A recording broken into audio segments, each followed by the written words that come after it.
বন্ধুসকল 15 ছেপ্টেম্বৰত হ'ব লগা গ্ৰেড 3 পৰীক্ষাৰ কেইটামান গুৰুত্বপূৰ্ণ জানিব লগা কথা আপোনালোকক মই থাম্বনেইলত দেখুৱাই দিছোঁ।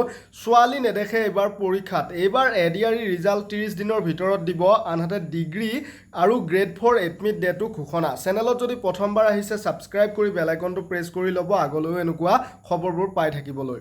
আৰু যদিহে আপোনালোকে মেথছ টান পায়, মেথছ এতিয়াও আপোনালোকৰ ক্লিয়াৰ হোৱা নাই, তেতিয়াহ'লে আপোনালোকে আমাৰ এই PDF-খন লওক। এই PDF-খন ইংৰাজী অসমীয়া দুয়োটা মাধ্যমতে আছে, সমাধান দিয়া আছে মেথছৰ। আৰু এই PDF-ৰ কুৱেশ্যন পেটাৰ্ণ যেনেকুৱা তেনেকুৱা পেটাৰ্ণৰে এডিআৰইত যিহেতু কুৱেশ্যন আহিব, ইয়াৰ বাহিৰত নাহে। 8473859389 এই হোৱাটছআপ নম্বৰত যোগাযোগ কৰি ল'ব পাৰিব। এই PDF-খনৰ বিশেষত্ব হ'ল ইয়াত সমাধান দিয়া আছে, পুনৰ কৈ দিছোঁ, আৰু বেছিক ইনফৰমেশ্যনখিনি দিয়া আছে প্ৰতিটো চেপ্টাৰৰে। তো আপোনালোকৰ বুজা সুবিধা হ'ব। আৰু প্ৰতিটো চেপ্টাৰৰে মাত্ৰ 15, 20টা 25টা কুৱেশ্যনহে দিয়া আছে, আৰু সেইকেইটা কুৱেশ্যনৰ পেটাৰ্ণতে যিহেতু এক্সামত আহিব, এখন মহাভাৰত দিয়া নাই। আৰু ইণ্ডিয়ান জিকেৰ পৰাও আহিব এক্সামত 2000ৰ পৰা 2021 চনলৈ পুৰণি প্ৰশ্ন কাকত সংগ্ৰহ কৰি প্ৰস্তুত কৰা। ইণ্ডিয়ান জিকেৰ PDF-টো ইমানেই ইম্পৰ্টেণ্ট হয় যে প্ৰতিটো কুৱেশ্যন এটাৰ লগত আন এটা ৰিলেটেড হয়, সজাই থোৱা আছে। ছ'চিয়েল ছায়েন্সৰ PDF-টো ইম্পৰ্টেণ্ট হয়, 30 মাৰ্ক আহিব। আনহাতে কাৰেণ্ট এফেয়াৰ্ছো ইম্পৰ্টেণ্ট হয়, আৰু আছাম জিকেটো ইম্পৰ্টেণ্ট হয়, বিজ্ঞান এণ্ড ৰিজনিঙো ইম্পৰ্টেণ্ট হয়। তো এই আটাইখিনি PDF আপোনালোকে ল'বলৈ 8473859389 এই হোৱাটছআপ নম্বৰত যোগাযোগ কৰিলেই হ'ল। 2022ৰ এডিআৰই DHS পুলিচ এক্সামত যথেষ্ট কমন আহিছিলে, এইবাৰো আহিব। ফ্ৰেণ্ডছসকল, আজি যিহেতু এডিআৰইৰ 12 লেভেলৰ এডমিট কাৰ্ডবিলাক মুকলি হৈছে, মুকলি হোৱাৰ পিছতে এটা PDF আহিছে, যিটো PDF-ত নেকি অল অসমত কিমান চেণ্টাৰ হৈছে এডিআৰইৰ 12-ৰ, আৰু এটা চেণ্টাৰত কিমান কেণ্ডিডেট আছে আদি উল্লেখ আছে। ইয়াতে যদি আপোনালোকে চায় তেতিয়াহ'লে ফিমেলৰ বাবে এইবাৰ এক্সট্ৰা চেণ্টাৰ, যেনে ধৰক প্ৰথমখন ডিষ্ট্ৰিক্ট বাক্সাৰে হওক, ইয়াতে যদি চায় ফিমেল, য'ত ফিমেল আছে সেইটো চেণ্টাৰত মেল নাই।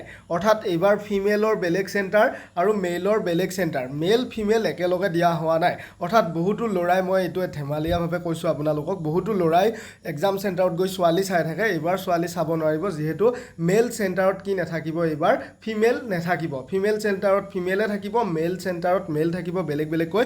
প্ৰায় অসমৰ 90% চেণ্টাৰতে এনেকুৱা হ'ব, কি হ'ব যে মেল চেণ্টাৰত কেৱল মেলে থাকিব, ফিমেল চেণ্টাৰত কেৱল ফিমেলে থাকিব। আৰু আজি আপোনালোকে এডমিট কাৰ্ডখন ডাউনলোড কৰোঁতে যদিহে আপোনালোকৰ এডমিট কাৰ্ডখনত ফটো আৰু ছিগনেচাৰ অহা নাই, তেতিয়াহ'লে আপুনি নিজৰ এখন পাছপৰ্ট চাইজ ফটো এডমিট কাৰ্ডখনৰ যিখন ঠাইত ফটো থাকে সেইখন ঠাইত আঠাৰে লগাই ল'ব, আৰু ছিগনেচাৰটো তলত কৰি ল'ব, কোনো সমস্যা নাই। আৰু যিসকল বন্ধু বান্ধৱীয়ে এতিয়াও এডমিট কাৰ্ডখন ডাউনলোড কৰিব পৰা নাই, মোক হোৱাটছআপত যোগাযোগ কৰিব। আৰু আপোনালোকে নিজেও অহা কাইলৈ বা আজি নিশা যদি ট্ৰাই কৰি থাকে, হৈ যাব ডাউনলোড।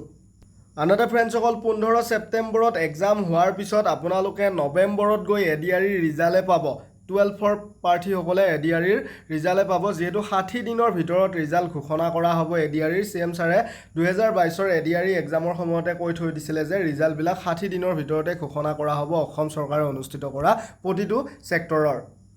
বাকী ডিগ্ৰী লেভেলৰ এক্সাম যিহেতু 29 অক্টোবৰত, আপোনালোকে এডমিট কাৰ্ড পাব 15 অক্টোবৰত।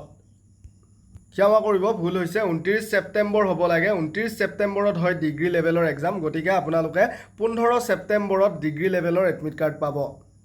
বাকী আপোনালোকে গ্ৰেড 4ৰ এক্সাম যিহেতু 27 অক্টোবৰত হয়, গতিকে আপোনালোকে 13 অক্টোবৰত কি পাব, 27 অক্টোবৰৰ গ্ৰেড 4ৰ এডমিট কাৰ্ড পাব।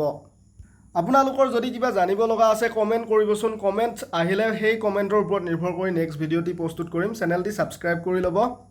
আৰু মেথছ যদি টান পায় এই PDF-খন লৈ পঢ়ক, সমাধান সৈতে ইয়াতে কমনখিনিয়ে দিয়া আছে। এই PDF-ৰ বাহিৰত মেথছ নাহে। 8473859389 এই হোৱাটছআপ নম্বৰত যোগাযোগ কৰি ক্ৰয় কৰি ল'ব পাৰিব। এই PDF পঢ়াৰ পিছত মই গেৰাণ্টি দিব পাৰোঁ 100% আপোনাৰ মেথছ উজু হৈ যাব। ধন্যবাদ।